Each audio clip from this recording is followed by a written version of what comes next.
हेच काहे गाणी बता भगवा भगवा हेच काहे गाणी बता भगवा राम जी से पूछे जनकपुर के नारी बता भगवा ओ बता भगवा भगवा हेच काहे गाणी बता भगवा भगवा हेच काहे गाणी बता भगवा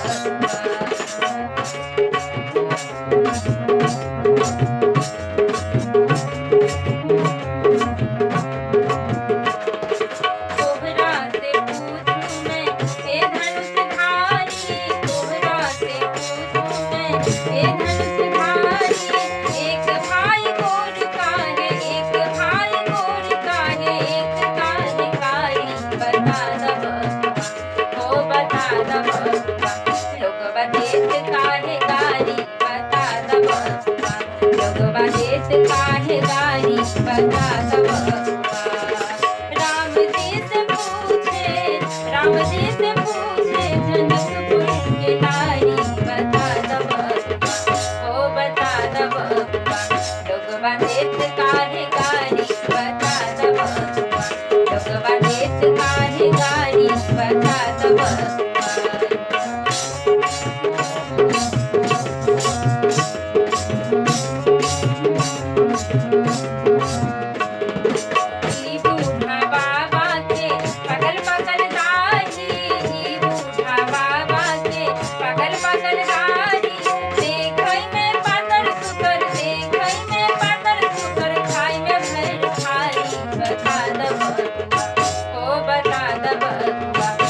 काहे गारी बता भगवा लोगवा देश काहे गारी बता भगवा राम जी से पूछे जनकपुर के नारी बता भगवा ओ बता भगवा लोगवा देश काहे गारी बता भगवा लोगवा देश काहे गारी बता भगवा